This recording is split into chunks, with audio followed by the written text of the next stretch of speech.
We are going to continue to follow now the effects of today's 8.8 magnitude earthquake, which struck just off of the coast of Russia. Yeah, it put the entire state of Hawaii under a tsunami warning. Several communities have been forced to evacuate.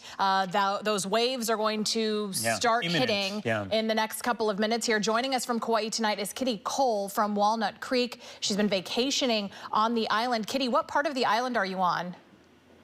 We're in Princeville. It's a girlfriend and I, and we were in Hanalei Bay this afternoon when the tsunami warning hit. And we were in a restaurant and they all thought it was a drill. It's amazing. I bet. I mean, it's one of those things that you hear could happen, but to actually be in the middle of it. Where are you now, you said?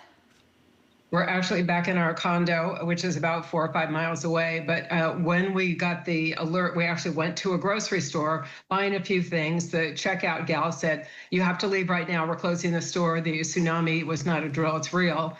And we said, "Where do we go? We don't know if we're supposed to go up into the mountains or we try to go back to our hotel." And they said, "Where are you staying?" I said, "Princeville." And they said, "Go back to Princeville. It's actually high ground." So I looked it up. It's 194 feet up. So we're safe where we are. But the town of Hanalei is very, very flat. And there's only, I looked it up, something like 293 residents. And I thought, oh my God, the town's going to get wiped out by this wave. And it's supposed to be maybe only 3 feet. But it's going to be coming in really, really fast, and it's a very shallow bay. And Kitty, we are looking at video right now of Honolulu, where the streets are virtually ghost towns. Did you see a lot of people really heeding the warnings and saying, hey, look, we got to get to safety? Yeah, my girlfriend and I, we drive out of town, and I'm not kidding, it took us 45 minutes to go 5 miles, and mostly we're just stopped. And the one thing that I have to say is everybody, the tourists and all the locals, were so polite, everybody letting people in. Every driveway, every parking lot, everything was trying to get, and the one road out, and you can't go the other direction. So there's only one way out of town.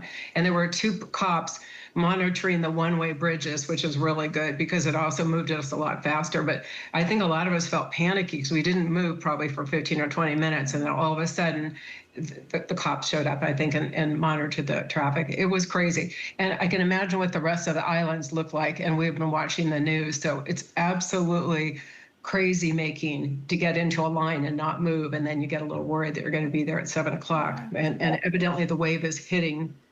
Should have hit now. We haven't had a shake or anything else because we're a few miles away, but we would hear it or we would feel it. Yeah, Princeville's a little bit higher up. As you said, Hanalei, you do have to take a road that kind of goes down, and you're right there on, there's a river and different areas that are feeding in from the ocean, so it can be really dangerous if you stay there. It's good to hear that people were being kind and polite. That's that aloha spirit, I guess, taking over in times of concern. How much longer are you supposed to be on the island? What are you planning to do in the next couple of hours, I guess? We're supposed to lay low and not go grocery shopping or do anything. We have a little bit of food. We're supposed to leave Friday morning, and we have plans, 3 different events tomorrow, and I'm sure it's all going to be canceled because if the wave comes in, you know, we can't go to the restaurant postcards that we were going to. We can't have the massage. We can't go to the botanical gardens. Everything is going to get either wiped out or partially wiped out. So, well, hopefully it's not, you know, too high or too forceful, but it's a good thing you're in a safe place. Yeah, of course. Definitely. Kitty, when it comes to Kauai, have you been there before? Have you ever experienced anything of this nature? I've been here about 4 or 5 times before, but not for a lot of years, and never, ever had any flooding or anything, never saw anything dangerous, no hurricanes when I was here. But I just called in because I thought it would be great for you to hear that the people here are really rallying. Boy, are they sweet and kind and patient. And I'm just hearing good things. And we saw lovely things happening, you know, when we were trying to get out of town. It was, it was nerve-wracking for a good hour, and then it opened up. But I'm sure all the islands are going through this right now, and people can't get home. They can't get to their kids. They can't pick up their kids from school. It's been probably a nutty 3 or 4 hours. We really all got the alert about 3 o'clock. So 4 hours of prep, not a lot. Yeah, definitely, especially when you're right there and you're the first of our country to be, you know, in your front line, potentially right harm's there. way. Yeah. We know that Yeah. Hawaii is no stranger to natural disasters, of course.